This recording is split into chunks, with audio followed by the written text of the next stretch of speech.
Good afternoon, dear students.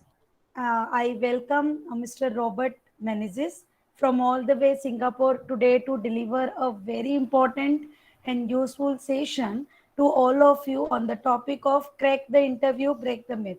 Sir, it is my pride and privilege to welcome once again at LKS Dinesh Modi Institute for Financial and Management Studies, which is a department of University of Mumbai, and now NAC A++ accredited, which is again a very proud moment to University of Mumbai for being recognized as one of the top 10 universities in India.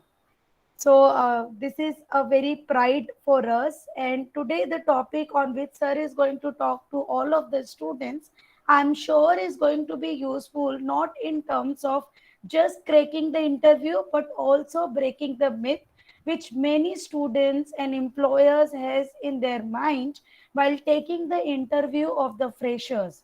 In my detailed discussions with Robert sir, we understood that this is very important for students to understand that how to answer the conventional and non-conventional interview questions and how to project yourself in such a way where employer understand the value of you as an employee. So, with this background and context, I request Robert sir to kindly start the session. Over to you, sir. Thank you so much, man. Somebody has put a banner. Can you just remove the banner so that I can see everyone?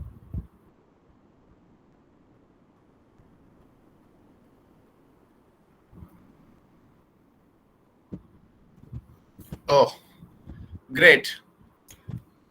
So good afternoon, everyone, and good evening to me. I'm sitting out of Singapore, and it's a great opportunity for me to interact with you again. I think I'm probably one of the regular features at Alkesh Dinesh Modi Institute, and that goes because that's my love for Mumbai. I'm from India. I'm from Mumbai. Um, my working career has been around Kalina, where your campus is. So I've spent like 10 years of my initial days in Kalina, 159 CST Road, Vidyanagari. I used to go for my walks as well as lunchtime. There used to be a lot of good opportunity for me to be around in the campus. Um, so for me, it's good to interact with students like yourself and share some insights and inputs. To be very honest, I got about 24 hours of notice before this session. And when Kavita ma'am tells you something to do, it's very difficult for you to say no. So here I am, obliged and pleased to be in front of you. Just a little bit about me and my background and why am I talking to you today. So I'm an HR professional. I lead HR for corporate banking operations for Standard Chartered Bank. I'm based in Singapore. For me, it's about 156 markets across our length and breadth and footprint that I really support from an HR perspective. Over the course of my career, I have worked across India, London, Singapore, across different roles. And interviewing and selecting candidates across levels has been a part of my job on a regular basis. Last year, I was associated with Alkesh Dinesh Modi, and thanks to Kavita ma'am, to run a mentoring program called as a global mentoring program that we launched for Alkesh Dinesh Modi. And we basically had about 70 of you guys and your seniors going through a structured mentoring initiative. That was a great learning initiative for us personally, but also for us to contribute as professionals back to students and to the community at large. So the effort that I'm going to put in today is just to ensure that I contribute back as much as possible and be able to respond to a couple of your questions. Now, the way I want to run the next 60 minutes today is not for me to blabber, okay, and give you some speak, but for me to basically give you an insight and understand what are your problems, okay. So I'm going to make it very, very interactive, and I want to see how interactive you are, okay. So this is going to be a test on both sides, okay, for us to run this session for the next 60 minutes. My promise to you is I will deliver it to what you need, how you need it, and the way you want me to deliver it, okay. But you also need to ensure that you are participative. You ask me questions because your questions are going to make this session more interactive. Okay. So how you want to do this? Do you want to open up and talk, or you want to do it via the chat function? Anyone? What is the preferred mode of interaction? Is it unmuting yourself talking, or is it via the chat function? What do you prefer? Robert, we may keep both the options open. Okay, great. So here is my feedback number one. Okay. In an interview, when somebody would ask you a question, you got to think and then respond to that question. The other thing is, I'm staring at a blank screen with like how many 87 of you guys, and I really don't know whom I really talking to. So will it be a good communication process? So if you are an interviewer or if you are attending an interview, will this really click and work in the interview process? What do you think? Somebody not on screen, not on video, not on camera, and the other person on camera. How does that reflect in an interview process? Good or bad?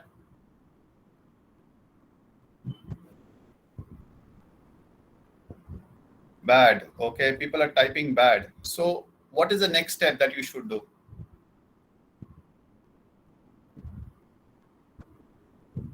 What is the next step that you should do? Okay. Turn on the camera. Okay, so I can see Kavita ma'am on camera. Okay. Wear formal clothes and turn on the camera. Okay, so Kavita ma'am has already taken the initiative. Who else? Let me see. Let's see the first 5 who get on. Okay. Still not happening. Okay. Omkar, all the best. Great.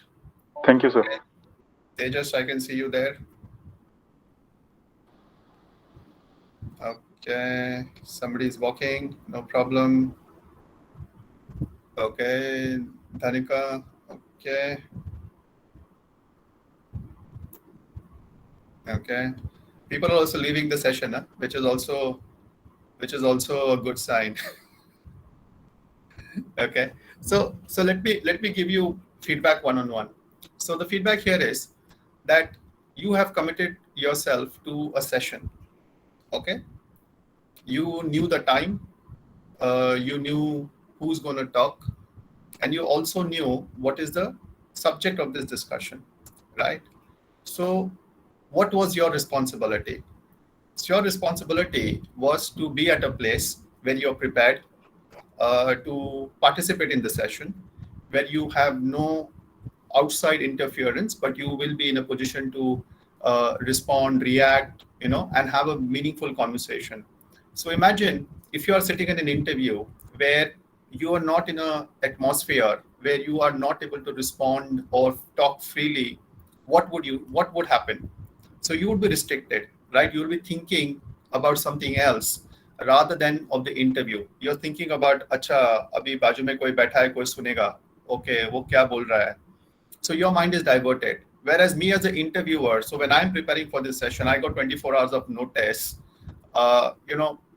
I ensure that I make my diary available. I ensure that my family is not around me. So I'm sitting in my house today. It's a Saturday for me. It's a holiday, right? So I could have gone to a mall, sat at McDonald's, taken a cup of coffee in my hand, and I would have chatted with you. How would have that come across to you guys? Would it been respectful for your time? Would it mean I'm serious? Would it mean I'm too casual? What do you think? What would be your impression if I was sitting in a coffee shop today or at McDonald's, and talking to you guys? What would be the impression? It will disturb us between the communication. Okay, it will disturb you. And what would you think of me? Am I serious? Am I going to deliver a good session? Do you think I'm serious? I'm not serious? What is it? Okay, It will show a casual behavior. Okay. It will show casual. What else? what else it will tell you about me in that particular situation? So I'm sitting in a coffee shop. I am taking this session from a coffee shop. Okay. So there are people behind me walking. I'm just holding a coffee mug in my hand. I'm not even dressed in a shirt, right? Who on a Saturday wears a shirt? I don't know in Singapore. I need to check. but what would it convey to you? Tell me. Unprofessional. Unprofessional. Okay. What else? What else? Okay, go for it. You can type your words also. So somebody said unprofessional. Absolutely right. What else? Casual. Okay, I get to see casual. What else? So laid back. Laid back. That is my favorite word. Absolutely. Laid back. What else?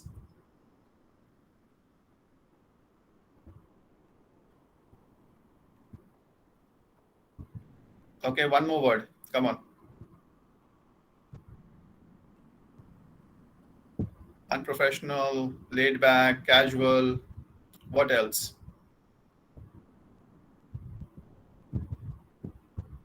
Throw any words. It's okay. In an interview, it's a dialogue. Unethical. Unethical.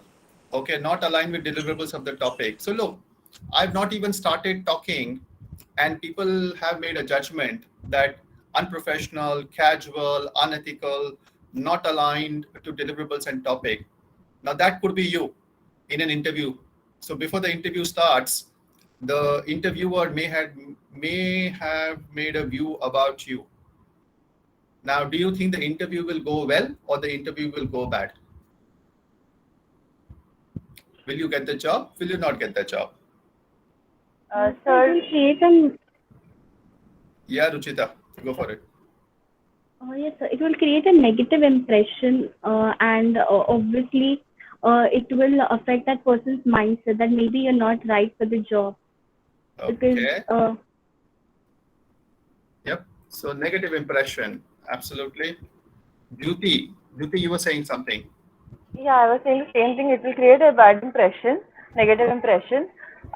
Yet, like it depends on the person, the interviewee, on how he is, and basically, yeah. But it will be a preassumption that this person is not right for the job.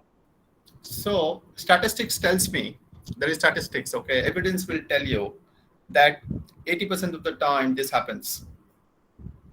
Okay. And when you start off on a bad note, or not on a great or a positive note, or you don't get a strong vibe, then the interviewer is looking for, what is the interviewer looking for? The interviewer is looking for corresponding evidence to prove it right. Okay. So the interviewer is going to ask you questions and then say, hey, look, I thought about this. I knew this guy is unprofessional. I knew this guy is casual. So the responses are casual. Unless the burden and onus is on you, the interviewee, to give fabulous, fantastic responses. So instead of 100%, somebody has to do 150% now to get the attention of the interviewer, to get the interviewer interested, and to get the interviewer's attention going forward. Is it easy? Is it difficult? What do you think? Giving 100% or giving 150%? What is easy? Giving 100% is easy. Giving 100% is easy. Giving 150% is difficult, right? Yes, sir. Yeah. So what made the difference between 100 to 150%? It is just the understanding of how to be professional at the start of an interview process, right? So point number one, right? All you need to do is to prepare for an interview mentally, and that is the easy part of it. Okay. So an interview is nothing new. An interview has happened for like 25 to 30 years now. In my career, I've taken over 1,000 interviews or more than that, and it's nothing new, right? So I now, if you wake me up, I can get up in the night and ask questions and start judging and start making decisions in an interview. So the things don't change, the patterns don't change, right? So interviews do happen over a course of time. People understand what are you looking for, but what people start looking for is how do you look, what you say, and how you say it. And these really matter. So what you say, how you look. Okay. Somebody should repeat what I said, because these are three very important things. What did I tell you? Three very important things.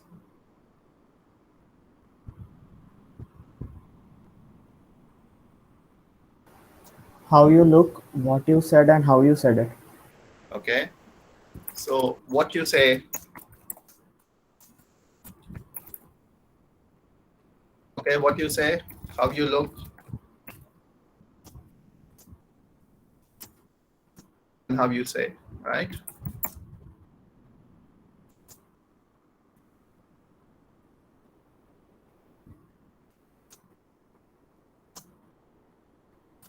Why is this important?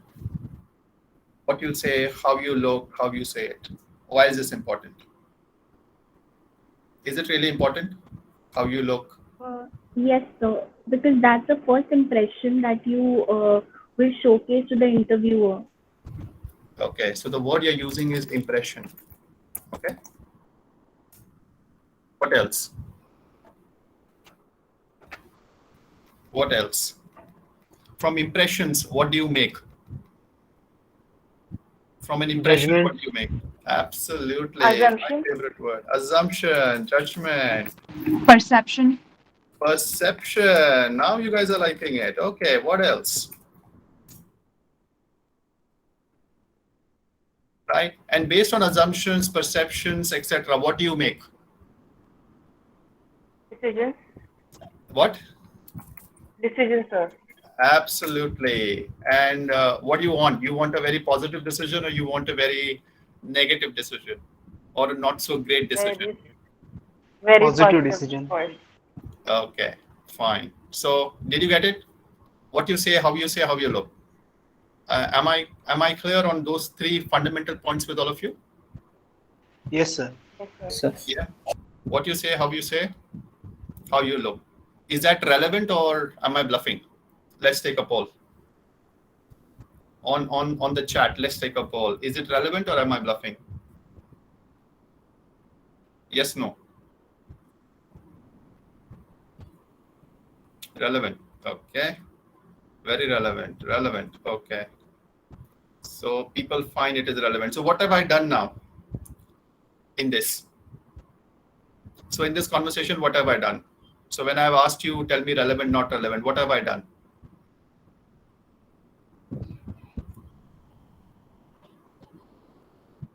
Ask the question.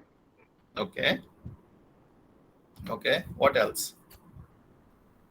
Start a conversation. Mm-hmm. Good. Okay.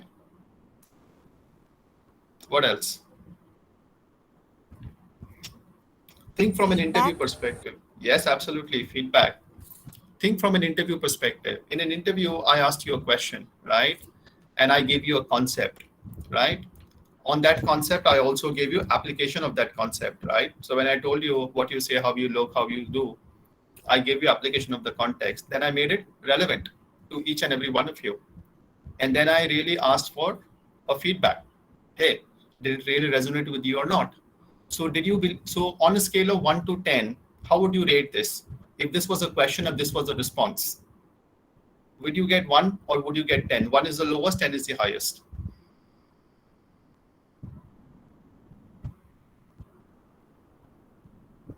So you introduce a concept, you show the application, you show relevance of that application, and then you ask for a response. And the response is 100% positive. What happens? So you get 10 on 10, right? And if you get 10 on 10 on each question, are you going to ace an interview? Are you going to tank an interview? Ace an interview. Absolutely, you should ace an interview. And my interest with all of you today is to help you ace an interview. Okay, I don't want the interview to be good. I want the interview to be best. Okay, you never settle for good. You should always settle for best. Because if you haven't given your best, at least you should be satisfied what you learn going forward. Okay, so giving your best matters, and how do you give your best is what I'm going to talk to you today. Okay, so for the next 40 minutes that I have, tell me what you want to know. Okay, what are your expectations? So you can type or you can talk.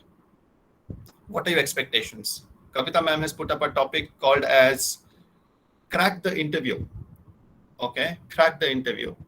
So what do you want to know?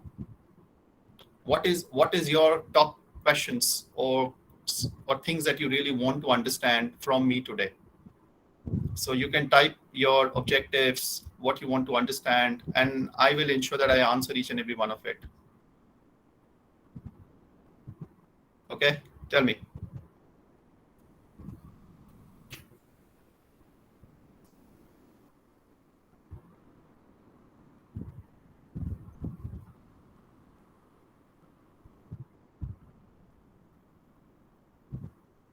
No expectations from me today?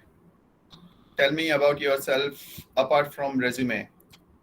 What is that, Duty? What does that mean? What exactly do we say? Very nice. Okay, got you. Okay, what else?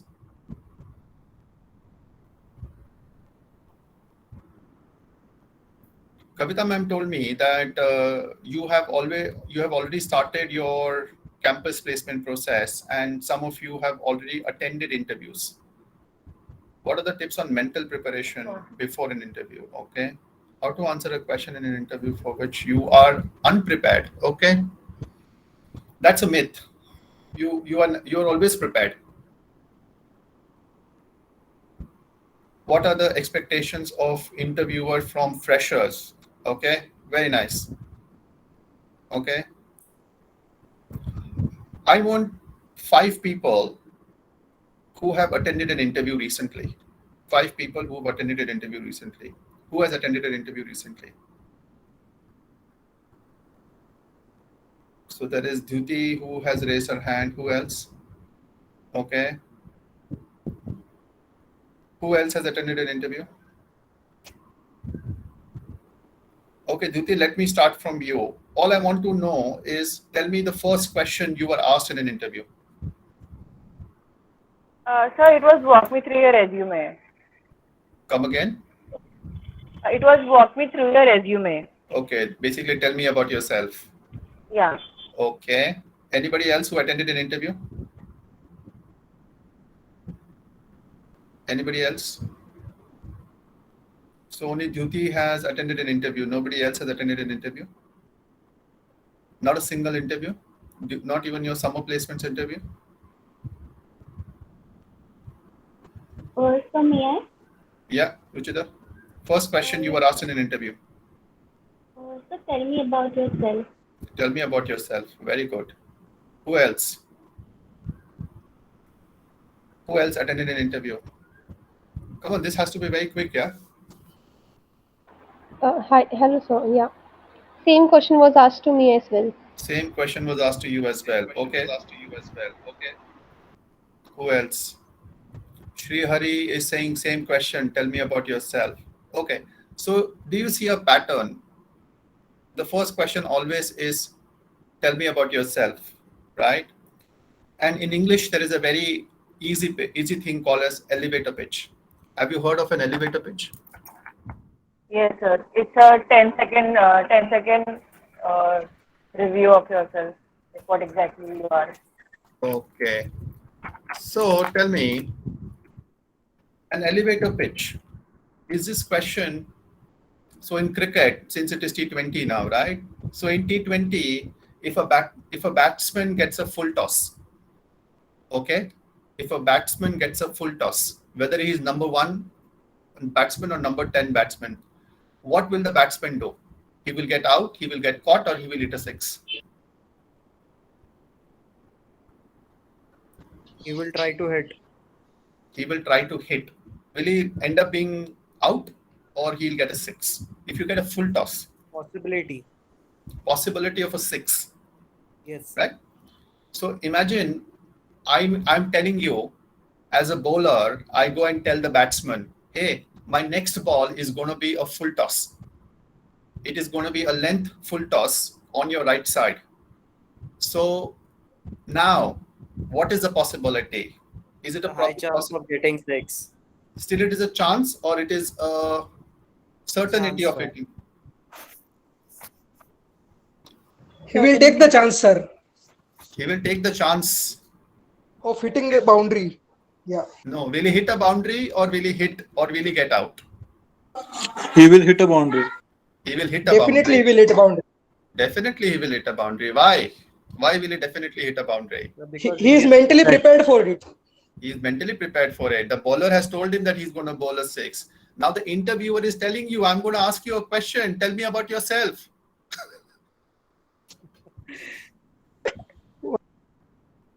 Yes or no? Yes, sir.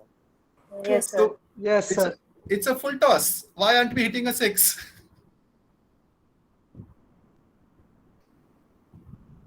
Sir, then that answer should be a really short one, or you have to be like go through every point in whatever you have written in your resume.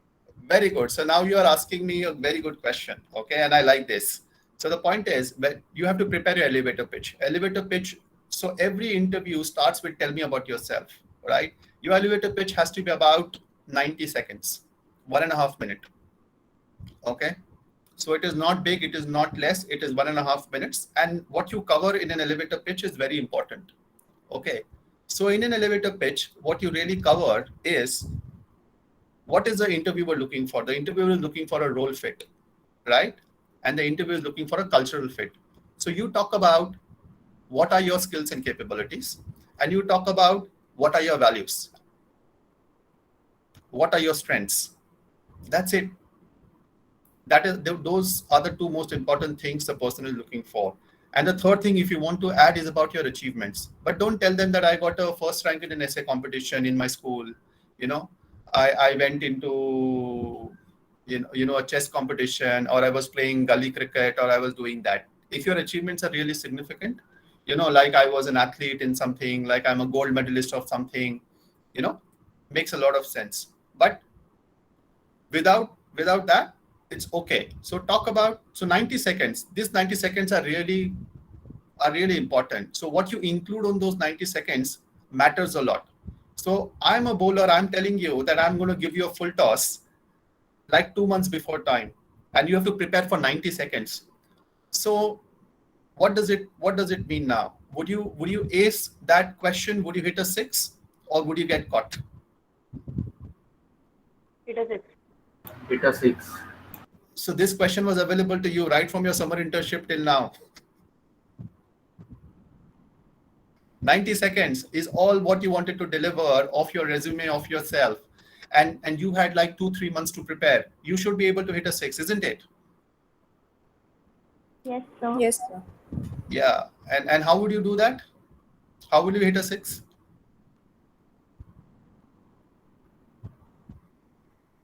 How will you hit a 6? Be prepared and Okay.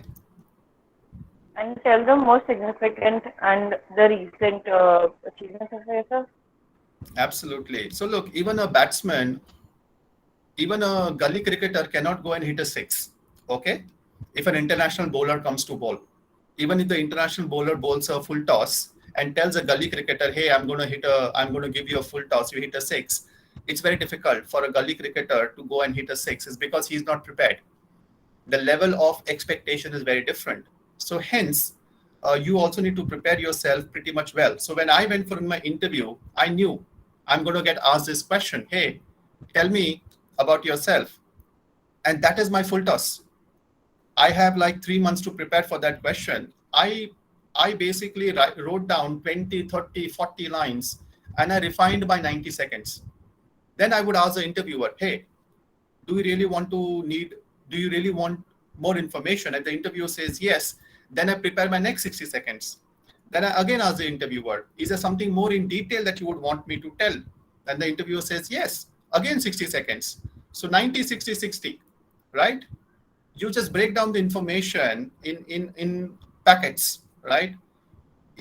Even when you go to buy a mobile, a mobile package, they break down information for you, right? They don't tell you everything that is available. They only tell you the top 5 things, right? So when you see a mobile or any product ad, will they tell you the product prescription, what chemical formula it is, or what it will tell you? Do they overload the consumer with information?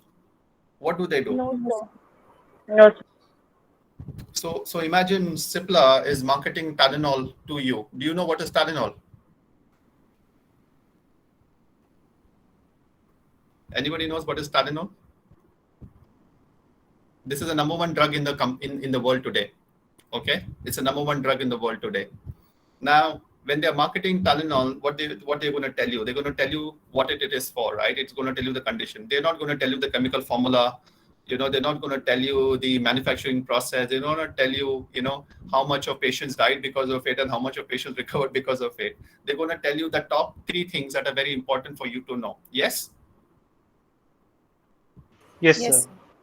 So you're a product, you have an elevator pitch, which is your marketing pitch. In a TV commercial, you get 60 seconds. That's your opportunity. Is it easy now to hit a 6? Yes, sir. Yes, sir. Yes, sir. Now think of it that Rohit Sharma has come to bat and Rohit Sharma on the first ball is hitting a 6. So will it give a confidence booster to Rohit Sharma and to the batters on the other side, or no? It will give confidence. It will give confidence. And what will happen to the bowler?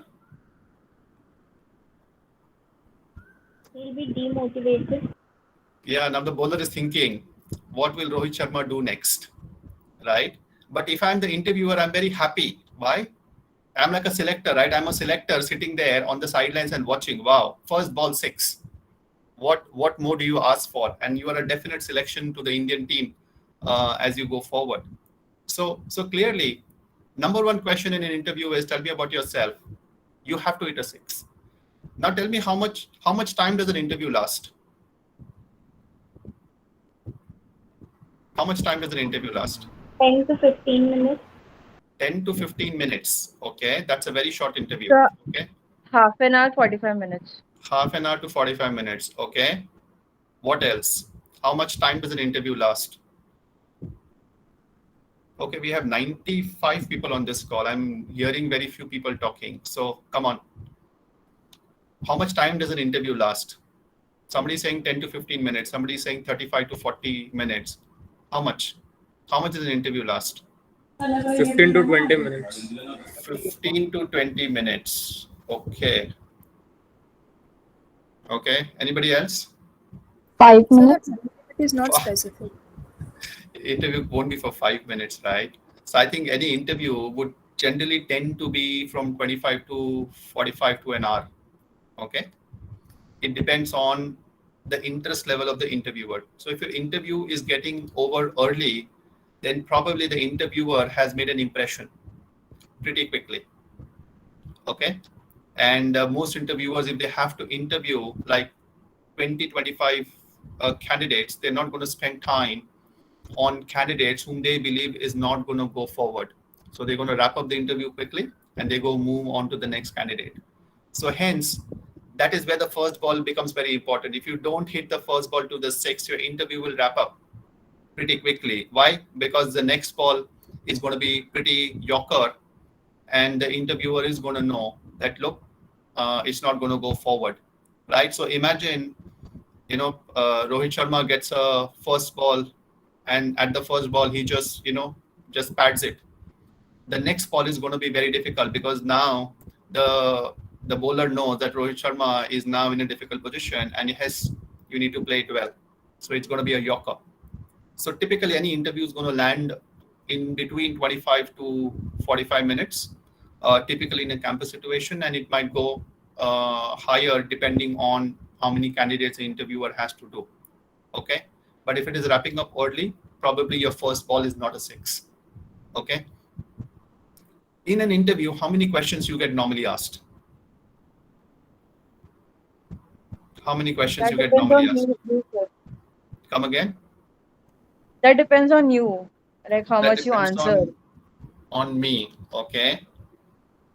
Not on the interview, I mean, on the interview. On the interviewer. UE. Interviewee, how much you can respond. Okay. How many questions you get asked in an interview? Give me a number. What do you think? If it is a 35 minutes interview, how many questions? 7 to 8. 5 to 6. 5 to 6. Okay.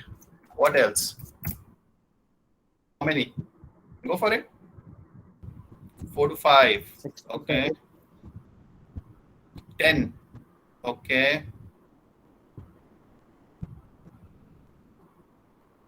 Okay. How much? 8 to 10. Okay. 10 to 12. Wow. Okay. 6 to 7. Okay. I think the number will be somewhere between 7 to 8. 5 to 8. Okay. And if an interviewer is going to ask you 5 to 8 questions, I've already told you your first question. Right? So then tell me, what is the second question the interview is going to ask you? So he may pick up questions from your resume, like if you've achieved something, so he'll ask the backstory of it, like what was it about and everything else. Okay. What is the second question? So first question is about yourself. What is the second question in an interview? Why are you interested in this company or in Why this are job? you interested in this company? Okay. Why MBA? Why MBA? Okay. Go for it. What is the second question? About previous experience. Tell me about your previous work ex. Work X. Okay. People who don't have work X. Okay, work X. What else? Done any research, then what is the conclusion of the research? What is the basis of the research? Okay. You've given me multiples of second questions, okay? So work X, resume, okay. So what is more appealing in your resume? Tell me. What is more appealing in your resume? Work experience. Internship. Absolutely. So either it is SIP or is it work experience? Your second question is going to be about your work experience or your SIP. How many of you have attended interviews where the interviewer has not asked about your SIP or your work experience? How many? So Dhyuti has not attended an interview where people haven't asked about SIP or work experience. Okay, how many? Come on. I think you got to be very quick now. We have 20 minutes and I'm very committed to give Kavita ma'am back at 6:30. Go for it. No. What, when you're saying no, meaning you have been asked or you have not been asked?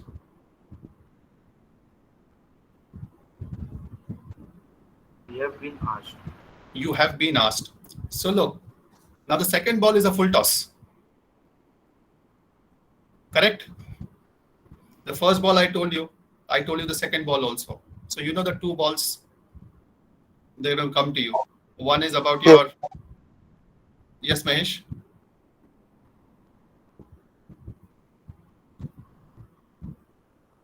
No, I just said yes, sir. Yeah, so I have now told you two questions which are definitely coming. One is on yourself, second is on your experience and SIP. So what should you talk about your SIP? And what should you talk about your experience? Do you know? So the key responsibilities that you did while you were doing your job or while you were doing your SIP. Okay.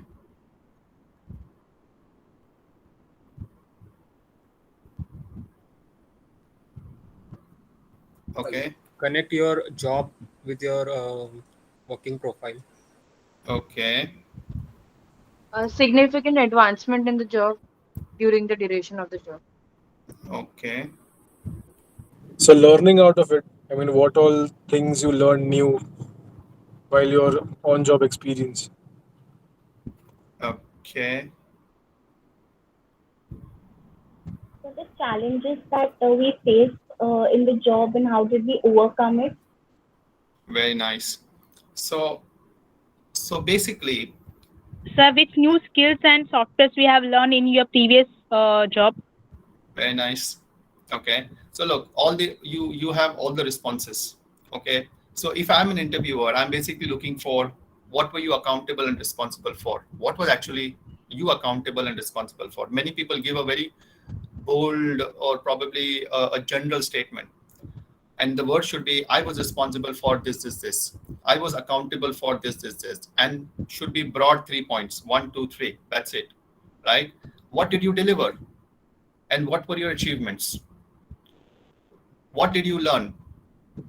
And what difficulties or problems did you face? And how did you solve those problems? So any interviewer is looking for problem solving, right? Any interviewer is looking for ability to deliver work, right? And ability to deliver scale. So what are you responsible for? What did you deliver? What problems did you face? And what were your achievements? Are these very easy to practice and respond confidently? Yes, sir. Yeah. Yes, sir. And again, like you prepare your elevator pitch, you got to prepare for this question. Why? Because it is your work experience. It is your SIP. It is not my SIP. So I don't know what did you do did in your SIP. So you need to be very clear and confident. But what you need to convey to an interviewer is, I as an employee have the ability to deliver structured work. I can take decisions. I can solve problems, and I have the ability to learn and grow. That's it. Now, does your second question look easy or does it look difficult? Easy, sir. Easy, sir. Kavita ma'am told me that interviews is very difficult. Now you're telling me easy. Okay. Are you so far so clear on interviewing? Yes, sir. Yes, sir. Yes, sir. Okay. So let's do a poll. How am I doing on a scale of 1 to 5? 1 is too bad. 5 is too good. Okay.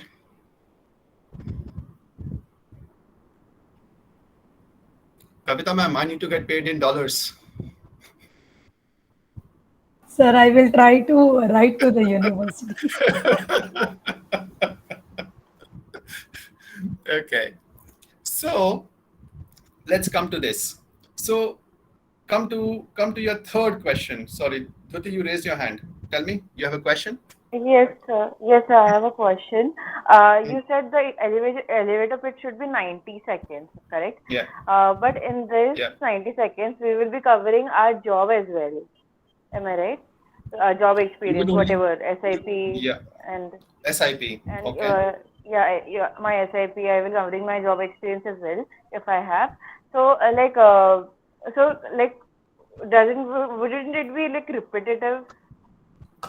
Good question. So the point is, you should not cover your total work experience. What you should cover is, like I said, hey, I have experience of working in, UK, Singapore, and India.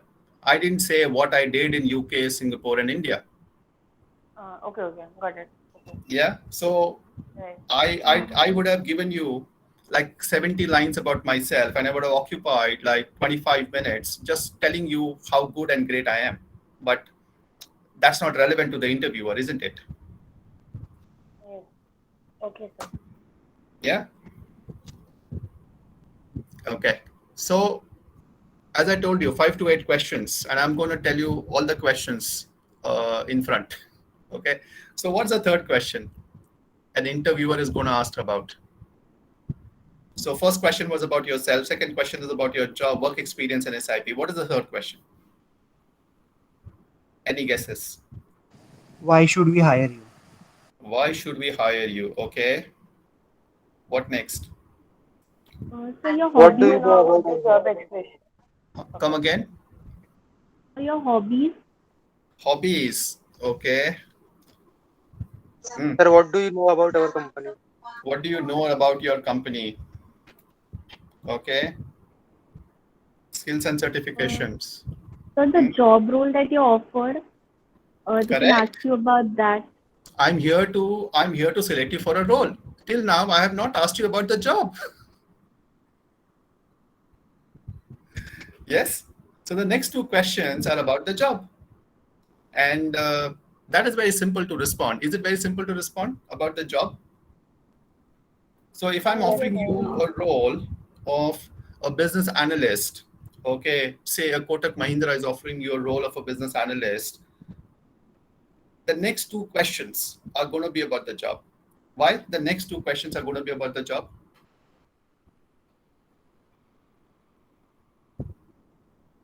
To get to know our understanding about the job role. Yeah. So go back to my point. The interviewer is looking for a fit. The interviewer is looking for a fit. The word is FIT, fit, right? Like a doctor gives you a fit or unfit certificate, the interviewer also has to give you a fit or an unfit certificate. And the fit is based on two things: for the role and for the culture. So people hire for the role and people hire for culture. Now, what culture is this? Work culture, sir. Correct, the organization culture. So are you going to fit into Kotak or Standard Chartered or Citi or Deutsche or Barclays, right? And what is the role? So obviously you should have the content to do the job, but you also should fit in the ecosystem of the organization to flourish and grow and make it a more, compatible work environment, right? So the next two questions are going to be about the job. And how do you ace the next two questions about the job? So let's take an example of, say, which example you want to take? Take any example. Which position did you recently interview for? Tell me. Or which role is currently being advertised? Let's talk about that also.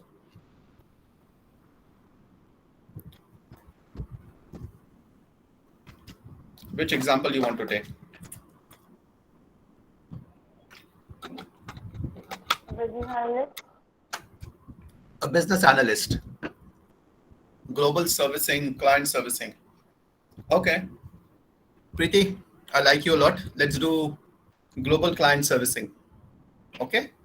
So global client servicing. Did you get a job description for this role? Yes, sir. Absolutely. So what did the job description tell you? So the job description will tell you the key responsibilities for this role, right? Now, this global client servicing, is it a marketing role or is it a sales job? It's a sales job. Absolutely. So are they going to ask you finance or are they going to ask you sales? Both, because it is they want someone with finance background also, because you have to answer the queries in finance sector. That's okay. You can answer product related questions, right? But you don't know the product. This is for which company? Global client servicing? Interactive Brokers, sir. It's a broking company, right? Yeah. So they would want somebody who understands finance, right? Yes. Because if you understand finance, then you'll be able to respond to client and customer queries. But more importantly, you will be able to understand their product, right? So, yes, sir. So the clue is in the job description.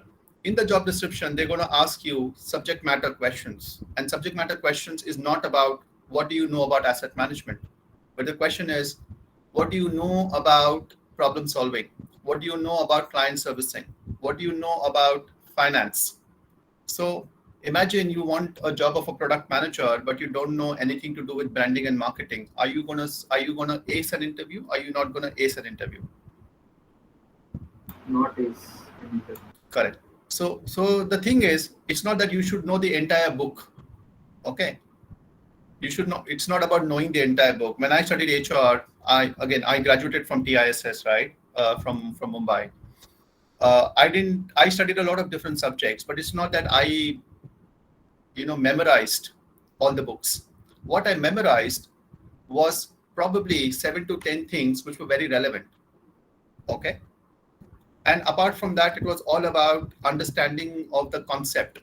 So clearly, what you need to do is to understand what are you really good at in finance or marketing or whatever your field is, but focus on the broad 8 to 10 concepts.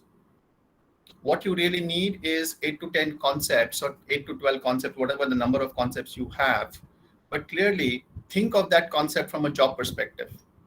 And the next 2 questions are going to be on that job, clearly. And you should be able to relate your concepts to the job description. So the job description will tell you what concepts are going to be relevant. So reading the job description is in a very detailed manner is very important, because the job description has clues about the job. It then gives you clues about the concepts. And again, when you talk about the concept, go back to what I started.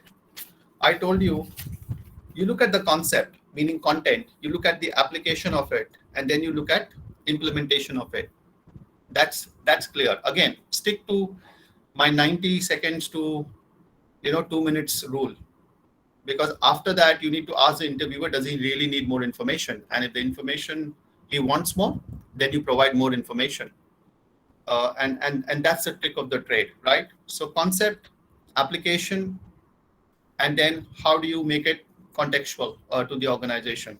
So again, go back to the 3 things. What you say really matters, is because if you're going to bluff, it's going to get caught. How you say and how you look. A combination of these 3 is going to help you through the interview process. Okay. So I have covered so far 4 questions, right? Question number 1, clearly tell me about yourself. Question number 2 is on your SIP and your work experience. Question number 3 and 4 are going to be about the job. And question number 5, after the job is over, what is question number 5? Again, what is going to be question number 5? Expected salary. Nobody's going to ask. Absolutely. Okay, what else? What is question number 5? What do you expect from the interviewer will ask, what do you expect from the company?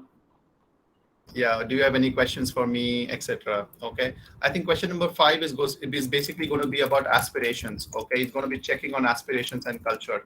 So clearly, why should I hire you? Why this company means a lot to you? Tell me about your 5 years vision. What you want to become. What are your aspirations? So that's your question number 5. It can be in different genre. Okay, tell me, why should I hire you? Tell me about what is so different about you. Tell me why this organization, why this job, right? It's all about aspirations. It's all about future proofing. So that's your question number 5. Now, if you answer each question for about 5 minutes, five questions takes you about 25 minutes.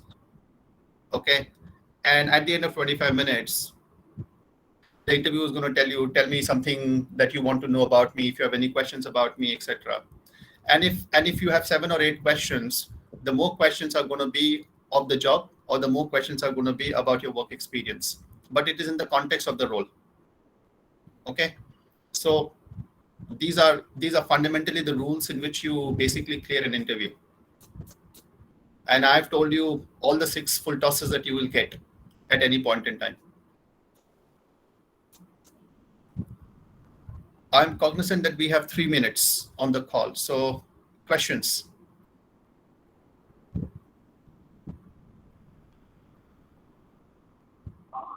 So what if our answer is the same for, like we have answered the question, suppose, why should I hire you?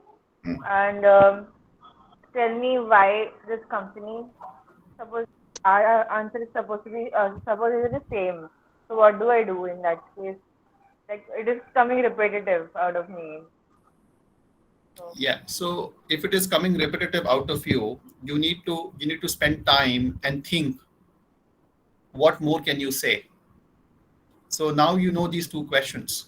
Why should I hire you? So you're not gonna give the same answer to the same person, right? So if that answer is the same and you happen to be the same, then you should say, hey, I just want to reinforce why why I'm going to apply for this role or why you should hire me is because of 1, 2, 3, 4 things. These are my core strengths. So you reinforce it, but not say the same thing again. You just say, hey, I'm just gonna stick to what are my core strengths and why am I interested, because that gives the interviewer an assurance. Okay, that person is consistent. So there's nothing wrong in doing that, but you need to just think about it if you get asked repetitive questions. Okay.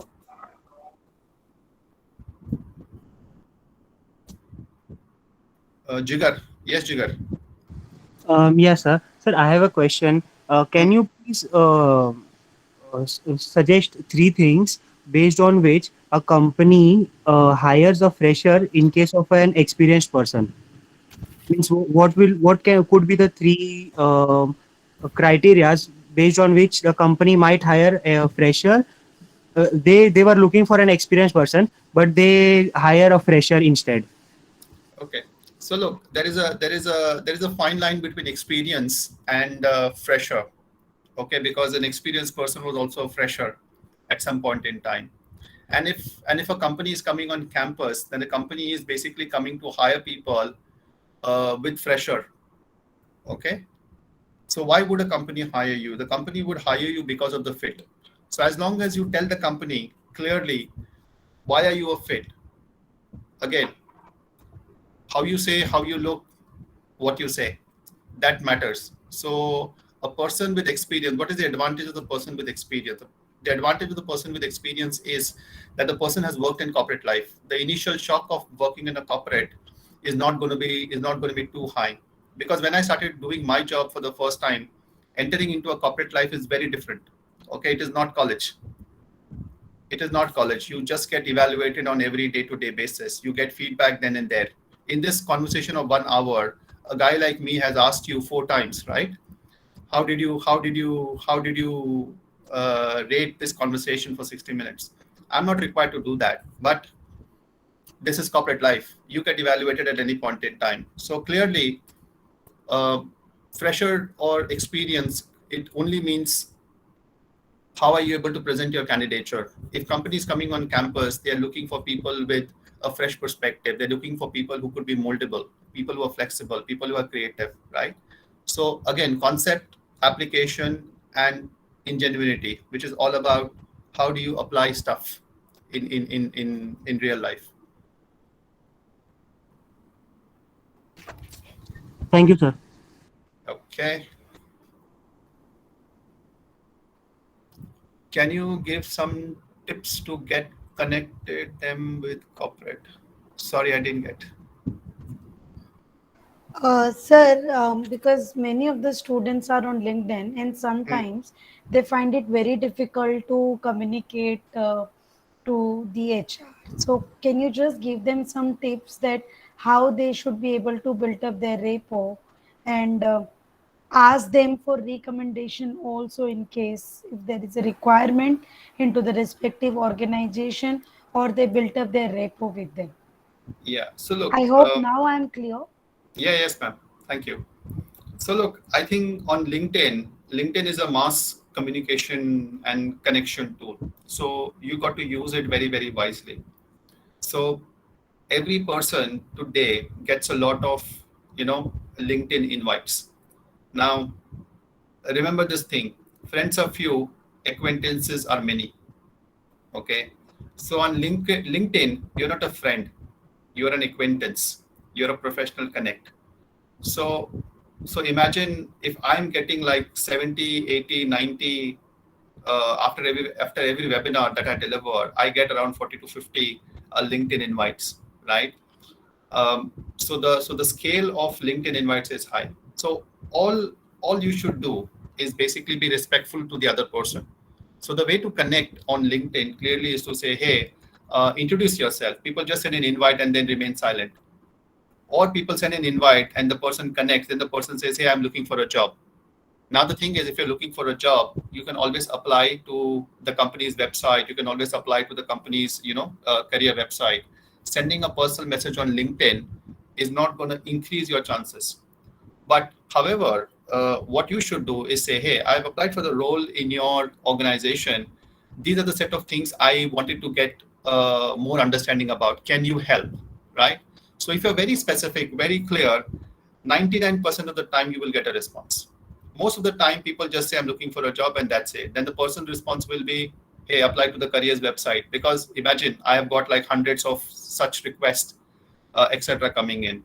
The other thing is, people reach out to very senior people in the organizations. Okay, and very senior people in the organizations may not have the time, energy to respond to each and everything. Okay, so it's very important that you try and reach out to people at the mid-level in an organization or your immediate seniors, because all you're looking for is more information, right? So people at senior level may not have the time, and some of them are not even on LinkedIn and may not be operating LinkedIn also. So be specific, be very clear, ask clear questions, ask for directions, ask for help. Everything is possible in LinkedIn. Okay, Amrita, you had a question.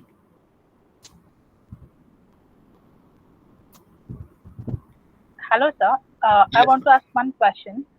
What should be the perfect answer for this question? How you will handle stress and pressure while working in our team? How would you handle stress and pressure while working in our while working with this company, or with earlier experience also? What should be the right answer, best answer? So the best answer for all of this is to give a personal example, and it is about resilience. Okay, so how resilient are you? Can you handle pressure? Now, for some people, pressure is about working long hours. For some people, pressure is about making multiple decisions. For some people, pressure is about drawing a balance between family, professional, all of that. And for corporates, what matters is decision making under pressure, because sometimes when you make decisions under pressure, you compromise, and that is not acceptable in a corporate context. So the perfect answer to this is to respond via your personal experience. So I basically would say, hey, so my response to that question, when I was asked that question, was that in my life, I've always lived through pressure, right? So nobody educated me or funded my education. I funded my own education for TISS, right? I did whatever it took for me to work hard, also study hard, and get to where I am. So clearly it shows that I'm perseverant. I'm built up on my own strengths and merits and not anything else. So you should find a personal example for yourself and talk about it. And that basically resonates your personal character and resilience. Corporates like to hear stories, okay? So go for stories. Okay, sir. Thank you.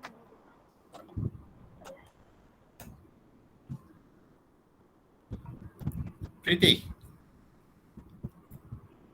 So I have a question. You talked about work culture. So let's take, for example, there is a Tata and there is a Byju's. Both of them have very different work culture, which is clearly visible. So if I have to, let's say I'm applying for position in both companies value a different kind of person and personality attributes. So how do I balance it out for both? Good question. So the thing is, culture of an organization is made of its own people, right? And the question is adaptability. Are you adaptable? So somebody like you, if you join a Byju, you're not going to change your values for Byju, right? And if you join a Tata's, you're not going to change your values for Tata's. Okay. However, are you flexible? Can you engage creatively in those organizations is pretty important, right? So all you need to demonstrate is what is your flexibility to adapt and move on. And as a fresher, adaptability is pretty important for you. So it's not that they are looking for different culture and Byju is looking for a different culture. It is about adaptability. How will Preeti adapt to Tata's and how will Preeti adapt to Byju's? Similarly, how will Robert adapt to a culture of working in the UK, and how will Robert adapt to a culture to working in Singapore? And obviously, people take time to adapt. But do you have that ability to adapt? Do you have that perseverance to adapt? Do you have that discipline to follow through and adapt, right? And that is what they are looking for.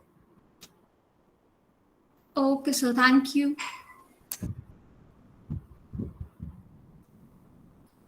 Kavita ma'am, I am a bit ahead of my time, so sorry about That's it. okay. But No, that's okay. But I think this is very important. We may take a couple of more questions if sir has time and students are interested. If students have more questions, yeah. go for it. Any questions?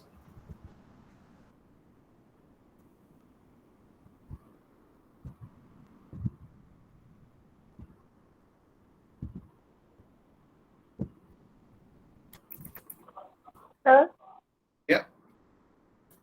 Sir, like as you said, the flexibility matters of the interviewee.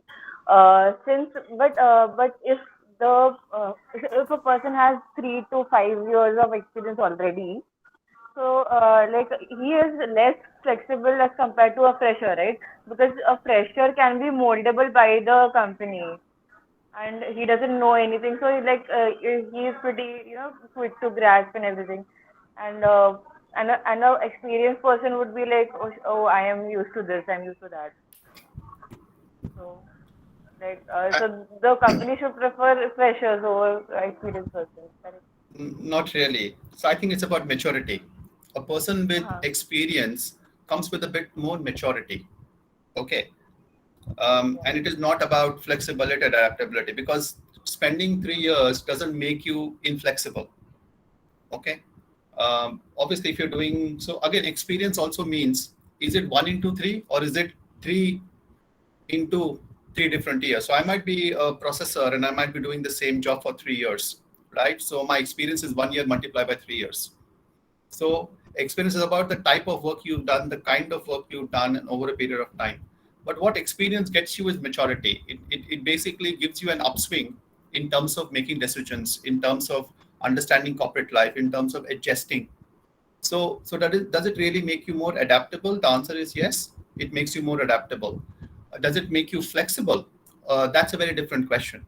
Okay, so clearly, as a corporate, there is no upside for me when I come to campus, whether to hire somebody with a fresher mindset or somebody with a experienced mindset, because I'm coming for people with early careers. I'm not looking for somebody who is, who has already made a set mind, and somebody like me who now has choices, and I know what I really want to do, where I want to do, which organization I want to work for, and so on and so forth, right? So my adaptability and my flexibility is lesser compared to people with at your age, or people with 2 to 3 years or 4 to 5 years of experience.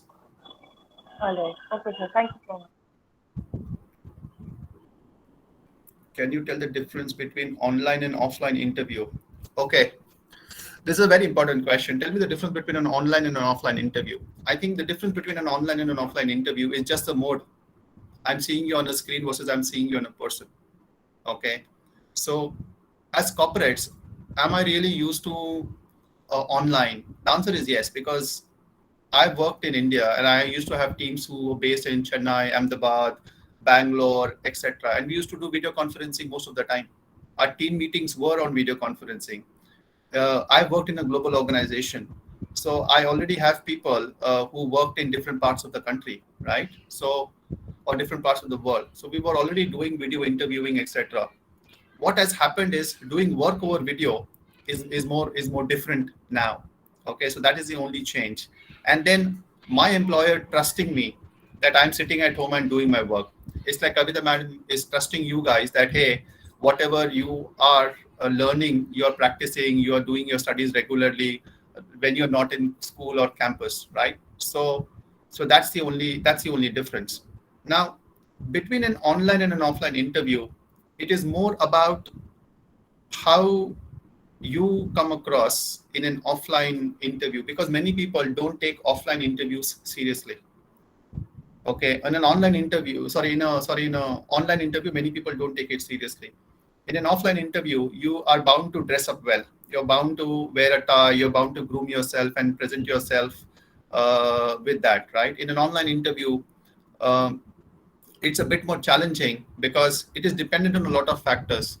Even if you are good, but you don't have a bad connection, even if you're good, but you have a noisy background, even if you're good, but the technical laptop that you're using is of a low frequency, and hence the interviewer finds it very difficult to hear you, understand you. So infrastructure is very relevant today. Secondly, in an online interview, the advantage is that you can carry notes and you can stick posters, stickies outside. It's not that you have to memorize everything. You can put your points, etc. And there are a lot of benefits of doing online interviews versus offline interviews. In an offline interview, you can't carry sticky notes and all of that put together. So clearly a lot of difference there. And corporates are used to doing online interviews. We've run interviews for last 7 to 9 years. Assessment methodologies have changed. Online interviews, video interviewing, bot-based interview, assessment centers. A lot of things have happened over the course of time. So the onus is on the interviewee to adapt. It's not on the interviewer, because the interviewer has been doing it for a long time. Okay, thank you, sir.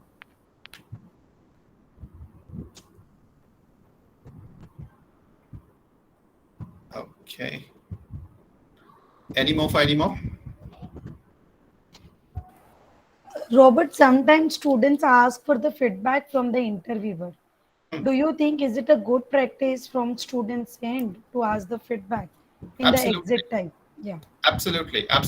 I think, look, my boss used to always tell me, feedback is a gift, right? And you should always ask for gifts. So don't back out. Feedback is important because from every interviewer you learn something in the process. Like when I started this conversation, I told you, right, that I'm on video and I don't see people on video. So it gives me a very different impression in my mind. So clearly ask for feedback. And like I've asked for feedback like 4 times in the last 60 to 90 minutes that I'm interacting with you. So similarly, feedback will help you improve. But equally be bold and also give feedback, because the interviewer will also like to hear feedback, because that really matters. Because today it's a buyer's market, right? The brand's reputation is based on the employee value proposition. So what you as an employer or a prospective employee thinks of an organization or of the process is also important. So it is both ways. So you should give feedback and you should also receive feedback as a part of the process. So it is fine to ask.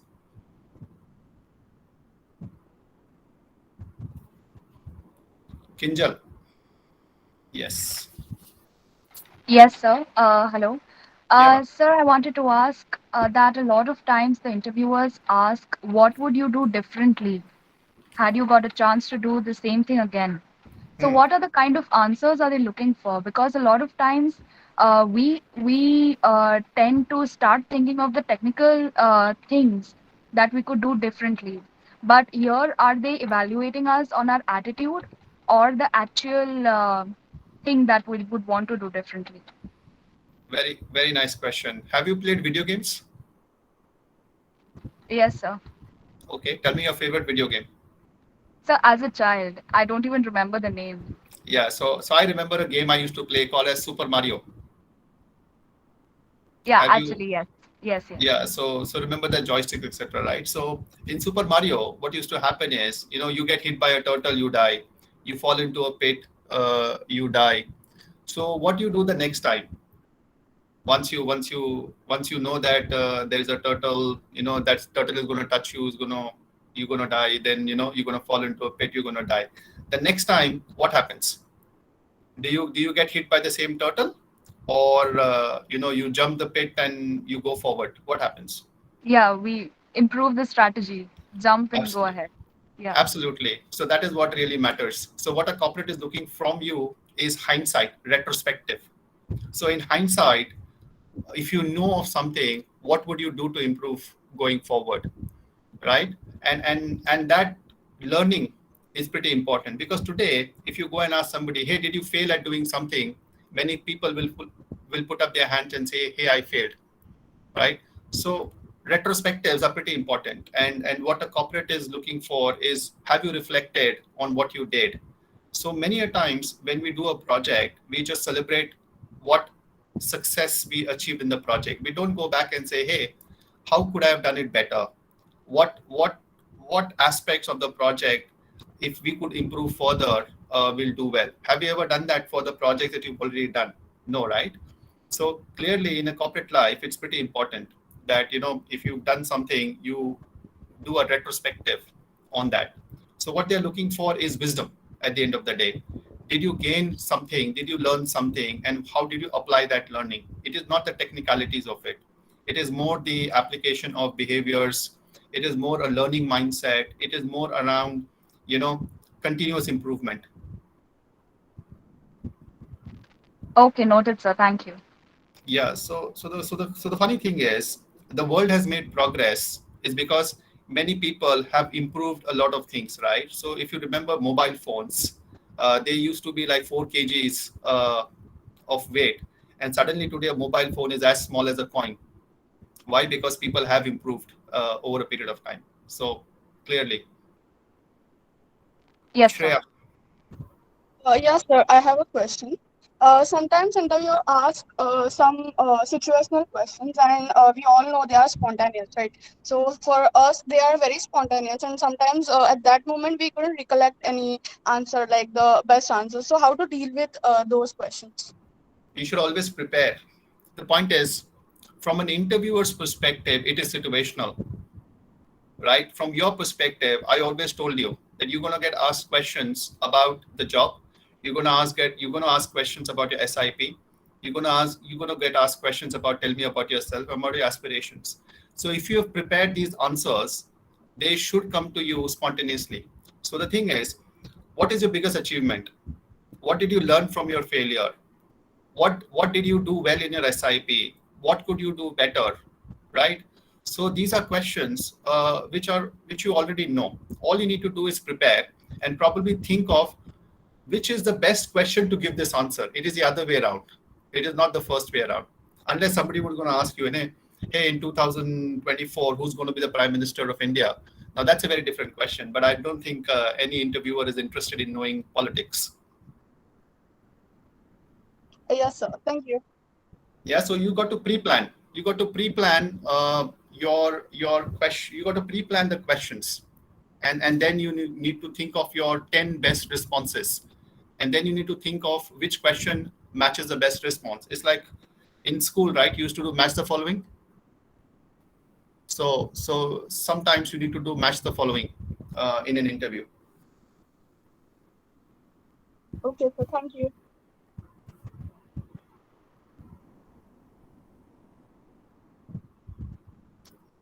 Okay. Any questions? Any more questions? Let me put that way. So look, I think for all of us, we need to just understand one thing. And an interview is one of the techniques, right? And this technique has happened over like 50 years, 40 years now. What we haven't done is we haven't sat down and thought, okay, like I told you today, the 5 to 8 questions you will get. Now, these questions are known to you. These questions will get asked some way or the other. How better are you prepared to respond to those questions is really dependent on how much of hard work, how much of intensity that you really put. So people who basically progress are people who put a lot of discipline and hard work in doing stuff. And I gave you a lot of cricket examples, right? Clearly, to hit a 6 also, one needs to have that power and the bat and the speed and the right things to get that. Even if you get a full toss, most of the people may get caught if they don't apply the right amount of force, the right amount of shot, and everything put together. So my thinking here today was to help you not to be afraid of interviews. I think as an interviewer, I'm looking for you to succeed. That is the other way around. I want to make the best applicants possible, and I want you to succeed, right? So I want the best responses from you. And clearly, as an interviewee, you should come prepared to your best as much as possible and deliver your best at any point in time. And if you prepare for these 8 questions, I think you'll get ready for any interview at any point in time. Okay, Jyoti, go for it. So last question, I actually wanted to ask you, if I don't know an answer and I say I don't know, so how should I say it, I don't know, and like I will come prepared next time and I'll search for it like that. What can be said in that situation? Look, if you are not like even if you're prepared with everything, but there is a sort of small question that you don't know. So what to do in that case? Good thing. So the point is, honesty matters. So instead of bluffing, if you don't know, you should say, hey, it's a good question. Honestly, I don't know the response to this question. And I might, if I have to attempt it, an attempt would be like this, like this, like this. However, I am personally not satisfied with the response. So I don't know this. It depends on whether it's a technical question or whether it's a situational question. Okay, so a situational question can be responded to. If it's a very specific question, like, hey, tell me the theory of so and so, or tell me the laws of so and so, one cannot get into a bluffing zone with specifics and facts, right? So one needs to be very clear with that. So today also, if a business leader is going to ask me a question, I'm very honest to say I don't know, because I'm not an encyclopedia of the world, right? So I also don't know, and I also need to learn. When I also got interviewed at TISS, there were 7 to 10 people who were interviewing for candidates. So I got interviewed by about 7 to 10 people, and that thing was, tell me which subject are you strong at. So let me ask you questions on things that you feel strong about, right? So that you walk into a trap or you walk into your strength. It's up to you. And they asked me questions, and I said, hey, I don't know a response to this question, and I'm sorry about it, but I get your question, but I don't want to waste your time. I don't know the response to this question. And they appreciated it.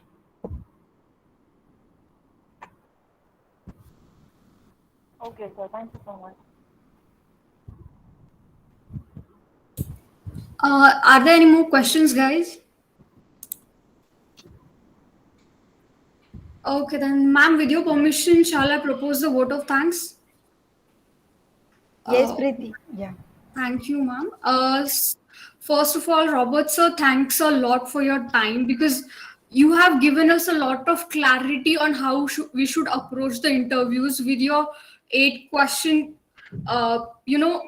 roadmap for us. And I would like to thank you for your time, for agreeing to this session on very short notice. Thanks a lot. Amrita, you have any question? Yes, sorry to interrupt you. Sir, one last question. I just want to ask, what should be the, what kind of questions will be there for those who have a 10 to 15 years of work ex and those who are applying for Vice President or AVP level? Great question, Amrita. So I think the first questions don't change. Okay. However, people with 8 to 10 years of experience or more experience, the questions are a bit specific about the job.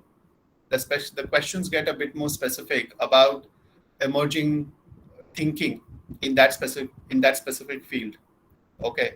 So clearly the questions are more about what if and how and when, and it's more about the future. It is not about the past. So for example, if I'm interviewing somebody for data analytics, I'm going to ask the person clearly about, hey, how is data analytics going to change? What assumptions are you going to use in your analytical techniques in doing this? If I have to grow my business from X to Y, what do you think work? So from somebody who's experienced, I would expect a lot more content. Okay, a lot more subject matter expertise. For somebody who is a fresher, I am okay with less subject matter expertise. I'm more inclined into understanding attitude and skills. Okay, clearly because subject matter expertise can be taught on the job, and that I can afford to train a fresher. But for somebody whom I'm going to pay like 30 to 40 lakhs or 50 lakhs or a crore, I'm not going to spend time teaching the person product. Okay, so that is going to be a key differentiator. You're going to hire for skills for a senior person. Okay, sir. Thank you so much. Thank you. Okay, so with this, we are ending our first session for today. Getting Robert on Saturday is very difficult. But when we had a discussion, I think 2-3 days back, at that time we just thought that this is something which we are planning. So interview is something which Robert can't refuse, and he also wants students to excel in a better way. While making an introduction of Robert sir, I didn't mention purposely about the global mentorship program which we do it with Change et al. With the team which was led by Robert sir and Pranab sir.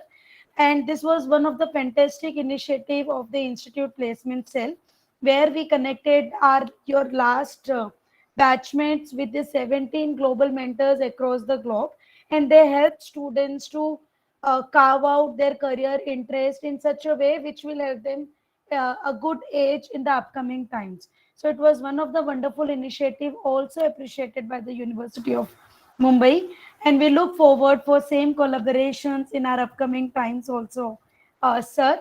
The one more important takeaway for me in our today's session, that preparing for the interview or cracking for the interview is always a very hot topic for MBA students, because this is something that whatever we talked about and whoever is talked about is always the less.